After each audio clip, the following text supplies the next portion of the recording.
ಮಧ್ಯಪ್ರಾಚ್ಯದಲ್ಲಿ ನಡೀತಾ ಇರುವಂಥ ಯುದ್ಧದ ಪರಿಣಾಮ ಅಲ್ಲಿಗೆ ರಫ್ತಾಗ್ತಾ ಇದ್ದಂಥ ಭಾರತದ ವಸ್ತುಗಳು ಸದ್ಯ ರಫ್ತಾಗ್ತಾ ಇಲ್ಲ. ಅದರಲ್ಲಿ ಅಕ್ಕಿಯೂ ಕೂಡ ಒಂದು.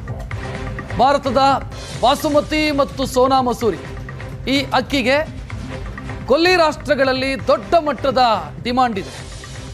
ಈಗ ರಫ್ತಾಗ್ತಾ ಇಲ್ಲ.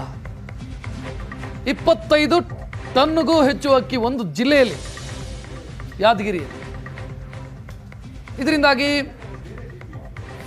ರೈತರು ಸಂಕಷ್ಟ ಅನುಭವಿಸುವಂತ ಸಾಧ್ಯತೆಗಳು ಕಾಣ್ತಾ ಇರೋದು. ಬಾಸುಮತಿ ಮತ್ತು ಸೋನಾ ಮಸೂರಿ ಇರಾನ್ ಸೇರಿ ಬಹುತೇಕ ದೇಶಗಳು, ಮಧ್ಯಪ್ರಾಚ್ಯದ ದೇಶಗಳಿಗೆ ಅತಿ ದೊಡ್ಡ ಎಕ್ಸ್ಪೋರ್ಟರ್ ಯಾರು ಅಂತ ಕೇಳಿದ್ರೆ ಭಾರತದ ಅಕ್ಕಿಗೆ ಅಲ್ಲಿ ದೊಡ್ಡ ಬೇಡಿಕೆ ಇರೋದು. ಸದ್ಯ ಇಲ್ಲಿಂದ ರಫ್ತಾಗದೇ ಇರೋದ್ರಿಂದ ಉದ್ಯಮಿಗಳು ಸಮಸ್ಯೆಗೆ ಸಿಲುಕಿದ್ದಾರೆ, ರೈತರು ಸಮಸ್ಯೆಗೆ ಸಿಲುಕುವಂತ ಮುನ್ಸೂಚನೆ.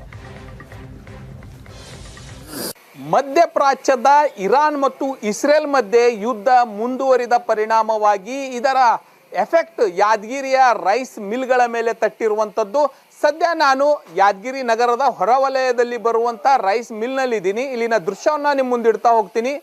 ನೋಡ್ಬೋದು, ಈಗಾಗಲೇ ಏನೊಂದು ಅಕ್ಟೋಬರ್ ಮತ್ತು ಡಿಸೆಂಬರ್ ತಿಂಗಳಲ್ಲಿ ಬಂದಂಥ ಏನೊಂದು ಕಳವಿ ಇದೆ, ಅದನ್ನು ರೈಸ್ ಆಗಿ ತಯಾರಾಗಿ ಇಟ್ಟಿದ್ದಾರೆ ಇಲ್ಲಿ ಈ ಒಂದು ರೈಸ್ ಮಿಲ್ನಲ್ಲಿ. ಯಾದಗಿರಿ ಜಿಲ್ಲೆಯಲ್ಲಿ ಅತಿ ಹೆಚ್ಚು ಏನಂತಂದರೆ ಭತ್ತ ಬೆಳೀತಾರೆ. ಅದರಂತೆ ಯಾದಗಿರಿಯಿಂದ ಸಾಕಷ್ಟು ಪ್ರಮಾಣದಲ್ಲಿ ಏನೊಂದು ಅಕ್ಕಿಯನ್ನು ಹೈದರಾಬಾದ್ ಆಗಿರ್ಬೋದು, ಮುಂಬೈ ಆಗಿರ್ಬೋದು, ಮಹಾರಾಷ್ಟ್ರ ಮೂಲದ ದೊಡ್ಡ ದೊಡ್ಡ ಮೆಟ್ರೋ ಸಿಟಿಗಳಾಗಿರ್ಬೋದು, ಈ ಮೆಟ್ರೋ ಸಿಟಿಯಲ್ಲಿ ಬರುವಂಥ ದೊಡ್ಡ ದೊಡ್ಡ ಮಿಲ್ಗಳು ಇವರಿಂದ ಖರೀದಿ ಮಾಡಿ ಗಲ್ಫ್ ಕಂಟ್ರಿಗಳಿಗೆ ಸರಬರಾಜು ಮಾಡ್ತಿದ್ರು. ಆದರೆ ಅದು ನಿಂತು ಹೋಗಿದ್ದಕ್ಕೆ ಇವತ್ತು ಏನಂತಂದರೆ ಮಿಲ್ಗಳ ಮಾಲೀಕರಲ್ಲಿ ಒಂದು ದೊಡ್ಡ ಏನಂತಂದರೆ ಪೆಟ್ಟು ಬಿದ್ದಿರುವಂಥದ್ದು. ಈಗಾಗಲೇ ಯುದ್ಧ ನಡೀಲತ್ತದ್ರಿ, ಇದ್ರ ಎಫೆಕ್ಟ್ ಯಾವ ರೀತಿ ಬಿದ್ದದ ಇದ್ರ ಮ್ಯಾಗಂತ? ಇದ್ರ ನೋಡ್ರಿ ಸರ್, ಮಾರ್ಕೆಟ್ ಎಲ್ಲ ಕೊಲ್ಯಾಪ್ಸ್ ಆಗ್ಯದ ಸರ್. ಮಾರ್ಕೆಟ್ ಏನಿಲ್ಲ, ಸೇಲ್ ಪಾಯಿಂಟ್ ಕಮ್ಮಿ ಆಗ್ಯದ. ಆಮೇಲೆ ನಾವು ಮಿಲ್ ಬಂದ್ ಮಾಡೋ ಪರಿಸ್ಥಿತಿ ಬಂದ ಸರ್. ಬಂದದಕ್ಕೆ ಮತ್ತೆ ಲೇಬರ್ನ ಖಾಲಿ ಕೊಡ್ತಾರ್ರಿ. ಎಷ್ಟು ಮಿಲ್ ಅದಾವ್ರಿ ಇಲ್ಲಿ? 19 ಮಿಲ್ಸ್ ಅವ್ರಿ ಲೋಕಲ್ದಾಗ. ಟೋಟಲ್ ಜಿಲ್ಲೆದಾಗ 28 ಅವ ಸರ್. ಟೋಟಲ್ ಎಷ್ಟು ಜನ ಕೆಲಸ ಮಾಡೋರು? ಒಂದು 500ರಿಂದ 600 ಜನ ಕೆಲಸ ಮಾಡ್ತಾರ್ರಿ ಲೋಕಲ್ದಾಗ. ಎಷ್ಟು ಖರೀದಿ ಮಾಡ್ತಾ ಇದ್ರು ಟೋಟಲ್ ಆಗಿ ಎಲ್ಲರದು ಸೇರಿ ಒಂದು ಅಂದಾಜು? ಭಾಳ ಭತ್ತ ಕಂಟಿನ್ಯೂ ಖರೀದಿರ್ತದ ಸರ್. ಈಗ ನೆಕ್ಸ್ಟ್ ಮತ್ತ ಸಮ್ಮರ್ ಕ್ರಾಪ್ ಬರ್ತದ್ರಿ, ತೊಗೊಂಬರ್ದನ ಮುಷ್ಕಿಲ್ ಆದ್ರಿ. ಈಗ ಸೇಲ್ ಇಲ್ಲ ಅಂತಂದ್ರೆ ಮುಂದಿನ ದಿನಗಳಲ್ಲಿ ಆರ್ಥಿಕ ಸಂಕಷ್ಟ ಬರ್ಬೋದು ಸರ್. ಮಿಲ್ಲನ್ನು ಮುಚ್ಚುವ ಪರಿಸ್ಥಿತಿನೂ ಬರ್ಬೋದು.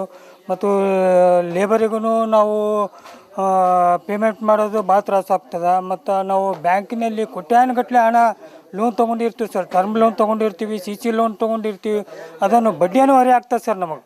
ಮತ್ತು ನಾವು ಎಷ್ಟು ಕನ್ಸ್ಯೂಮರ್ ಸರ್, ಅಂದರೆ ವಿದ್ಯುತ್ ಬಿಲ್ ಪಾವತಿ ಮಾಡಬೇಕಂದ್ರೂ ನಮಗೆ ಹೊರೆ ಆಗ್ತದೆ ಸರ್ ಇದರಿಂದ. ಆಮ್ಯಾಗ ಲೇಬರ್ಗೆ ಫಿಟ್ರುಗಳಿಗೆಲ್ಲ ಕೂಡಿಸಿ ನಾವು ಸಂಬಳ ಕೊಡ್ಬೇಕಾಗುತ್ತೆ ಸರ್. ಅದರಿಂದ ಈ ಯುದ್ಧದಿಂದ ನಮಗೆ ಭಾಳ ಅಂದರೆ ಭಾಳ ಆರ್ಥಿಕ ನಷ್ಟ ಆಗೋ ಚಾನ್ಸಸ್ ಇರ್ತದೆ ಸರ್. ಯಾವ ರೀತಿ ನೆರವು ಮಾಡ್ಬೇಕು ಸರ್ಕಾರ, ಏನು ಹೇಳ್ತೀರಿ? ಇವಾಗ ನೆರವು ಮಾಡ್ಬೇಕಂದ್ರೆ ನಿಮ್ಮ ಮಾಧ್ಯಮದ ಮೂಲಕ ನಾ ಹೇಳೋದೇನೆಂದರೆ, ಕೇಂದ್ರ ಸರ್ಕಾರ ಈ ಪರಿಸ್ಥಿತಿಯನ್ನು ನೋಡಿ ಒಂದು ಒಳ್ಳೆಯ ನಿರ್ಧಾರ ತಗೋಬೇಕಂತ ನಾವು ಕೇಳ್ಕೊತೀವಿ ಸರ್. ಸೊ ಇದು ಏನಂತಂದ್ರೆ ರೈಸ್ ಮಿಲ್ನ ಮ್ಯಾನೇಜರ್ಗಳ ಮಾತಾಗಿತ್ತು. ಕ್ಯಾಮ್ರಾಮ್ಯಾನ್ ರಫೀಕ್ ಜೊತೆ ಲಿಂಗೇಶ್ ಮರ್ಕಲೆ, ಏಷ್ಯಾನೆಟ್ ಸುವರ್ಣ ನ್ಯೂಸ್, ಯಾದಗಿರಿ.